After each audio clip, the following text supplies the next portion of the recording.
السلام علیکم ورحمۃ اللہ وبرکاتہ۔ تو دوستو، آج کی حدیث کے اندر ہم آپ کو بتلائیں گے کہ لباس کون سا پہننا جائز ہے اور کیسا پہننا چاہیے، اور لباس کے بنیادی اصول کیا ہیں، اور لباس کے پہننے کی غرض کیا ہے۔ تو اس لیے لباس کی شرعی حیثیت کیا ہے، تو اس کے متعلقہ بہت ساری باتیں آج ہم آپ کو اس ویڈیو میں بیان کریں گے، تو آپ توجہ دھیان سے سنیے گا، انشاءاللہ آپ کو بہت زیادہ فائدہ ہوگا۔ دوستو، آج کل ہمارے دور میں یہ پروپوگنڈا بڑی کثرت سے کیا گیا ہے کہ لباس تو ایسی چیز ہے جس کا ہر قوم اور ہر وطن کے حالات سے تعلق ہوتا ہے، اس لیے آدمی اگر اپنی مرضی اور ماحول کے مطابق کوئی لباس اختیار کر لے تو اس کے بارے میں شریعت کے بیچ میں لانا اور شریعت کے احکام سنانا تنگ نظری کی بات ہے۔ اور یہ جملہ تو لوگوں سے بکثرت سننے میں آتا ہے دوستو، کہ ان مولویوں نے اپنی طرف سے قیدیں شرطیں لگا رکھی ہیں، اور ورنہ دین تو بڑی آسانی کا نام ہے۔ اللہ کے رسول صلی اللہ علیہ وسلم نے تو دین میں اتنی پابندیاں نہیں لگائی ہیں، مگر ان ملاؤں نے اپنی طرف سے گھڑ کر یہ پابندیاں عائد کر رکھی، اور یہ ان ملاؤں کی تنگ نظری کی دلیل ہے۔ اور اس تنگ نظری کے نتیجے میں انہوں نے خود بھی بہت سی باتوں کو چھوڑ رکھا ہے اور دوسروں سے بھی چھڑا رکھا ہے۔ دوستو، خوب سمجھ لیں، لباس کا معاملہ اتنا سادہ اور اتنا آسان نہیں ہے کہ آدمی جو چاہے لباس پہنتا رہے، اور اس لباس کی وجہ سے اس کے دین پر، اس کے اخلاق پر، اس کی زندگی پر، اس کے طرز عمل پر کوئی اثر واقع نہ ہو۔ یہ ایک مسلم حقیقت ہے جس کی شریعت نے تو ہمیشہ بیان فرمایا ہے، اور اب نفسیات اور سائنس کے ماہرین نے بھی اس حقیقت کو تسلیم کرنے لگ گئے ہیں کہ انسان کے لباس کا اس کی زندگی پر، اس کے اخلاق پر، اس کے کردار پر بڑا اثر واقع ہوتا ہے۔ تو دوستو، لباس محض ایک کپڑا نہیں ہے جو انسان نے اٹھا کر پہن لیا، بلکہ یہ لباس انسان کے طرز فکر پر، اس کی سوچ پر، اس کی ذہنیت پر اثر انداز ہوتا ہے۔ اس لیے اس لباس کو معمولی نہیں سمجھنا چاہیے۔ حضرت فاروق اعظم رضی اللہ تعالیٰ عنہ ان کے بارے میں مروی ہے کہ ایک مرتبہ مسجد نبوی میں خطبہ دینے کے لیے تشریف لائے۔ اس وقت وہ ایک بہت شاندار جبہ پہنے ہوئے تھے۔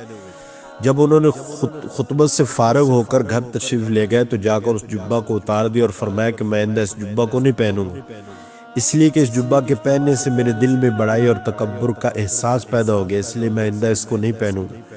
حالانکہ وہ جبہ بذات خود ایسی چیز نہیں تھی جو حرام ہوتی، لیکن اللہ تعالیٰ جن حضرات کی طبیعت کو آئینے کی طرح شفاف بنا دیتے ان کو ذرا ذرا سی باتیں بھی بری لگتی۔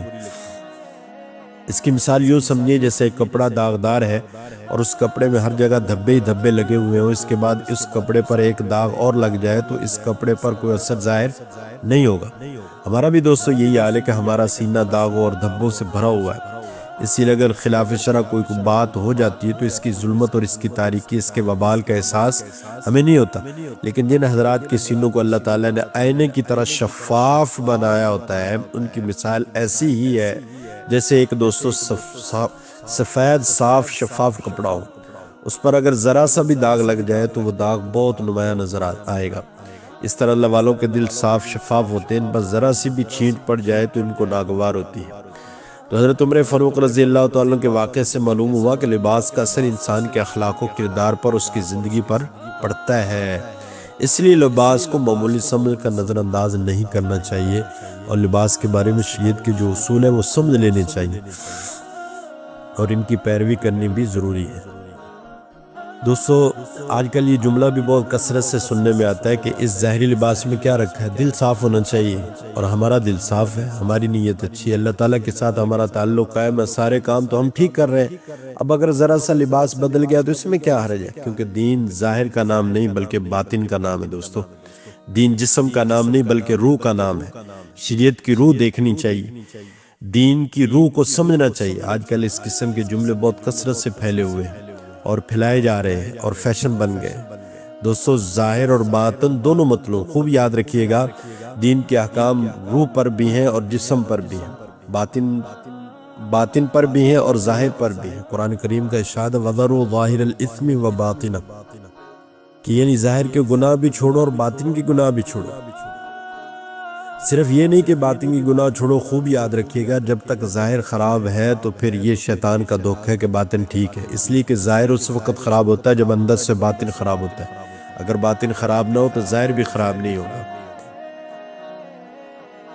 دنیا کے سارے کاموں میں تو ہمیں ظاہر بھی مطلوب اور باطن بھی مطلوب ہے. ایک بیچارہ دین ہی دوستو ایسا رہ گیا جس کے بارے میں یہ کہہ دیا جاتا ہے کہ ہمیں اس کا باطن چاہیے، ظاہر نہیں چاہیے. مثلا دنیا کے اندر جب آپ مکان بناتے ہیں تو مکان کا باطن تو یہ ہے کہ چار دیواری کھڑے کر کے اوپر سے چھت ڈال دی تو باطن حاصل ہو گیا. اب اس پر پلستر کی کیا ضرورت اور رنگ و روغن کی کیا ضرورت؟ اس لیے کہ مکان کی روح تو حاصل ہو گئی، وہ مکان رہنے کے قابل ہو گیا. مگر مکان کے اندر تو یہ فکر ہے کہ صرف چار دیواری اور چھت کافی نہیں، بلکہ پلستر بھی ہو، رنگ روغن بھی ہو، اس میں زیب و زینت کا سارا سامان موجود ہو. یہاں کبھی صرف باطن ٹھیک کر لینے کا فلسفہ نہیں چلتا. یا مثلا گاڑی ہے کہ ایک اس کا باطن اور ایک ظاہر ہے. گاڑی کا باطن یہ ہے کہ ایک ڈھانچہ لے کر اس میں انجن لگا لو تو باطن حاصل ہے، اس کے لیے انجن لگا ہوا ہو، وہ ساری کرنے کے قابل ہے. لیکن اب نہ باڈی کی ضرورت ہے، نہ رنگ روغن کی ضرورت ہے، اور وہاں تو کسی شخص آج تک یہ نہیں کہا کہ مجھے گاڑی کا باطن حاصل ہے، اب ظاہر کی ضرورت نہیں، بلکہ وہاں تو ظاہر بھی مطلوب اور باطن بھی مطلوب. دوستو ایک بیچارہ دین ہی ایسا مسکین رہ گیا کہ اس میں صرف باطن مطلوب اور ظاہر مطلوب نہیں. دوستو یہ شیطان کا بہت بڑا دھوکہ ہے. تو اسی طریقے سے دوستو لباس کے متعلقہ شیعیت نے 4 بنیادی اصول بتلائے ہیں. جو آیت میں آپ کے سامنے تلاوت کرنے لگا ہوں، میں اس کے اندر آپ کو وضاحت بتاتا ہوں کہ اللہ تعالیٰ نے قرآن مجید کے اندر ارشاد فرمایا، یا بنی آدم قد انزلنا علیکم لباسا یواری سوآتکم وریشا ولباس التقوی ذالک خیر.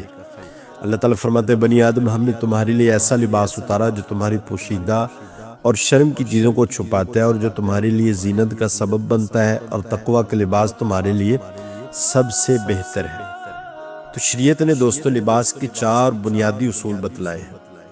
تو اس آیت کے اندر یہ 3 جملے ارشاد فرمائے اور 3 جملوں میں اللہ تعالیٰ نے معنی کی کائنات بھر دی. دوستو لباس کا پہلا بنیادی مقصد، اس آیت میں لباس کا پہلا بنیادی مقصد یہ بیان فرمایا کہ وہ تمہاری پوشیدہ اور شرم کی چیزوں کو چھپا سکے. سوآت کے معنی ہے وہ چیز جس کے ذکر کرنے سے یا جس کے ظاہر ہونے سے انسان شرم محسوس کرے. اس سے مراد ستر ہے دوستو. تو گویا لباس کا سب سے بنیادی مقصد ستر چھپانا. اللہ تعالیٰ نے مرد اور عورت کے جسم کے کچھ حصوں کو ستر قرار دی، یعنی وہ چھپانے کی چیز ہے. وہ ستر مردوں میں الگ ہے اور عورتوں میں الگ ہے. مردوں میں ستر کا حصہ جس کو چھپانا ہر حال میں ضروری ہے دوستو، وہ ناف سے لے کر گھٹنوں تک کا حصہ ہے. اس حصے کو کھولنا بلا ضرورت جائز نہیں. علاج وغیرہ کی مجبوری تو جائز ہے، لیکن عام حالات میں اس کو چھپانا ضروری ہے. عورت کا سارا جسم سوائے چہرے اور گھٹنوں تک ہاتھ کے سب کا سب ستر ہے، جس کا چھپانا ضروری اور کھولنا جائز نہیں. لہذا لباس کا بنیادی مقصد یہ ہے کہ وہ شریعت کے مقرر کیے ہوئے ستر کے حصوں کو چھپا لے. جو لباس اس مقصد کو پورا نہ کرے شریعت کی نگاہ میں وہ لباس ہی نہیں، وہ لباس کہلانے کے لائق ہی نہیں، کیونکہ وہ لباس اپنی بنیادی مقصد پورا نہیں کر رہا جس کے لیے وہ بنایا گیا ہے. تو اس طرح دوستو یہ ایک بنیادی اصول شریعت نے بتلایا. اور اس کے اندر پھر آگے دوستو حدیث پاک، بہت ساری حدیث پاک آئی ہیں. حدیث پاک کے اندر آتا ہے کہ قیامت کے دن ایسے بھی ہوں گے کہ جو لباس پہنے ہوں گے، ظاہراً وہ لباس پہنے ہوں لیکن حقیقتاً وہ ننگے ہوں گے. یعنی لباس ان کی زیب تن ہوگا لیکن حقیقتاً وہ ننگے ہوں. کیا مطلب؟ یعنی وہ لباس تو پہنے ہوں گے لیکن ان کا ستر اس لباس کے اندر بھی ظاہراً نظر آ رہا. تو یہ لباس اپنے بنیادی اصول جو ہے وہ اس کو پورا نہیں کر رہا. تو اس لیے اس سے بھی بچا جائے. اور دوسرا دوستو بنیادی اصول جو شریعت نے بتلایا ہے وہ یہ ہے کہ ہم لباس کا دوسرا مقصد اللہ نے یہ بیان فرمایا کہ ریشہ، یعنی ہم نے اس لباس کو تمہارے لیے زینت کی چیز اور خوبصورتی کی چیز بنائی. ایک انسان کی خوبصورتی لباس میں ہے، لہذا لباس ایسا ہونا چاہیے جسے دیکھ کر انسان کو فرحت، یعنی بد ہیبت اور بے ڈھنگا نہ ہو، جس کو دیکھ کر دوسروں کو نفرت اور کراہت ہو، بلکہ ایسا ہونا چاہیے جس کو پہن کر زینت کا فائدہ حاصل ہو سکے. دوستو اپنے دل میں خوشی کرنے کے لیے قیمتی لباس پہننا، بعض اوقات دل میں یہ اشتباہ رہتا ہے کہ کیسا لباس پہنے. کہ اگر بہت قیمتی لباس پہن لیا تو یہ خیال رہتا ہے کہ یہ اسراف میں داخل نہ ہو جائے. اگر معمولی لباس پہنے تو کس درجے کا پہنے. اللہ تعالیٰ نے حضرت تھانوی رحمہ اللہ کے درجات بلند فرما آمین.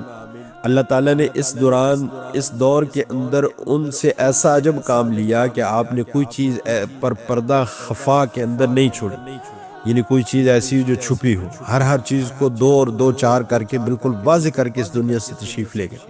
چنانچہ آپ نے لباس کے بارے میں فرمایا کہ لباس ایسا ہونا چاہیے جو ساتر ہو، اور ساتر ہونے کے ساتھ ساتھ اس سے تھوڑا سا آسائش کا مقصد بھی حاصل ہو، یعنی اس لباس کے لیے جسم کو راحت بھی حاصل ہو اور آرام بھی حاصل ہو۔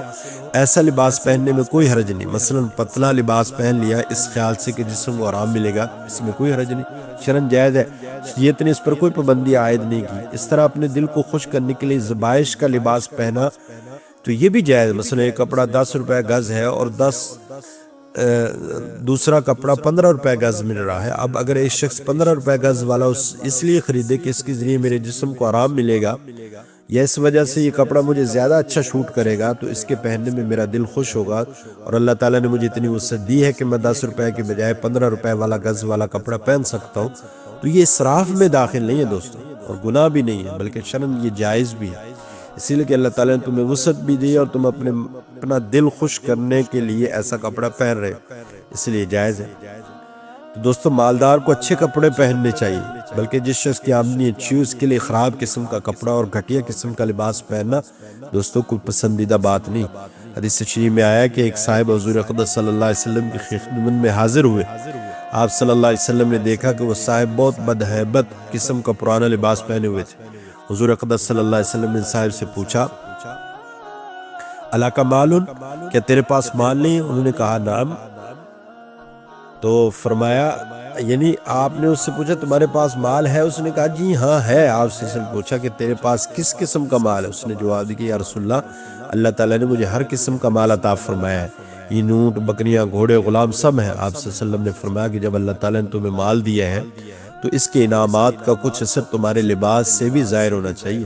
ایسا نہ ہو کہ اللہ تعالیٰ نے تم سب کچھ دے رکھا ہے لیکن فقیر و گداگر کی طرح پھٹے پرانے کپڑے پہنے ہوئے ہو، یہ تو ایک طرح اللہ تعالیٰ کی نعمت کی ناشکری ہے۔ لہذا اللہ تعالیٰ کی نعمت کا اثر ظاہر ہونے کا مطلب یہ ہے کہ اپنے آرام کی خاطر، اپنی آسائش اور زیبائش کی خاطر کوئی شخص اچھا اور قیمتی لباس پہن لے تو اس میں بھی کوئی گناہ نہیں بلکہ جائز ہے۔ آپ صلی اللہ علیہ وسلم نے بھی دوستوں پہنا ہے۔ تو اس طرح دوستو یہ دو اصول شریعت نے بتلا دیے۔ اب تیسرا لباس کا اصول شریعت میں یہ ہے کہ جو تیسرا اصول بیان فرمایا وہ یہ ہے تشبہ سے بچنا، یعنی ایسا لباس پہننا جس کے پہن کر انسان کسی غیر مسلم قوم کا فرد نظر آئے، اور اس مقصد سے وہ لباس پہنے تاکہ میں ان جیسا ہو جاؤں، اس کو شریعت میں تشبہ کہتے ہیں۔ دوسرے لفظوں میں یوں کہا جائے کہ کسی غیر مسلم قوم کی نقالی کی نیت سے کوئی لباس پہننا، اس سے قطع نظر کہ وہ چیز ہمیں پسند ہے یا نہیں، وہ اچھی ہے یا بری، لیکن چونکہ فلاں قوم کی نقالی کرنی ہے، بس ان کی نقالی کے پیش نظر اس لباس کو اختیار کیا جا رہا ہے، اس کو تشبہ کہا جاتا ہے۔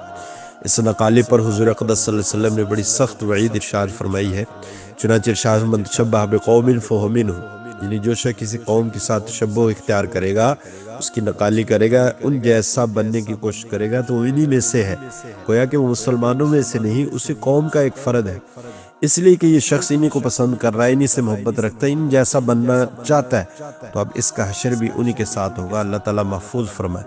دوستو تشبہ کے بارے میں یہ بات سمجھ لینی چاہیے کہ تشبہ کب پیدا ہوتی ہے اور کب اس کی ممانعت آتی ہے۔ پہلی بات تو یہ ہے کہ یہ کسی ایسی قوم میں دوسری قوم کی نقالی کرنا جو فی نفسی برا کام ہے، اور شریعت کے اصول کے خلاف ایسی قوم میں نقالی تو حرام ہی ہے۔ دوسرے یہ کہ وہ کام اگرچہ فی نفسی تو برا نہیں بلکہ مباح ہے، لیکن یہ شخص اس غرض سے وہ کام کر رہا ہے کہ میں ان جیسا نظر آؤں اور دیکھنے میں ان جیسا لگوں، اور اہتمام کر کے ان جیسا بننے کی کوشش کر رہا ہے، تو اس صورت میں مباح کام بھی حرام اور ناجائز ہو جاتا ہے۔ تو اس لیے اس سے بھی بچنا دوستو۔ بہت سارے ایسے کام ہیں جو آج امت مسلمہ کے اندر دوستو پائے جاتے ہیں، اور ایک یہ بات بھی یاد رکھیں کہ تشبہ اور مشابہت میں فرق ہے، وہ یہ کہ یہ دو چیزیں الگ الگ ہیں، ایک تشبہ اور ایک مشابہت، دونوں میں فرق ہے۔ تشبہ کے معنی تو یہ ہے کہ آدمی ارادہ کر کے نقالی کرے اور ارادہ کر کے ان جیسا بننے کی کوشش، یہ بالکل ہی ناجائز ہے۔ دوسری چیز مشابہت، یعنی اس جیسا بننے کا ارادہ تو نہیں کیا تھا لیکن اس عمل سے ان کی مشابہت خود بخود پیدا ہو گئی۔ یہ مشابہت جو خود بخود پیدا ہو جائے حرام تو نہیں، لیکن حضور اقدس صلی اللہ علیہ وسلم نے بلا ضرورت مشابہت پیدا ہونے سے بھی بچنے کی تاکید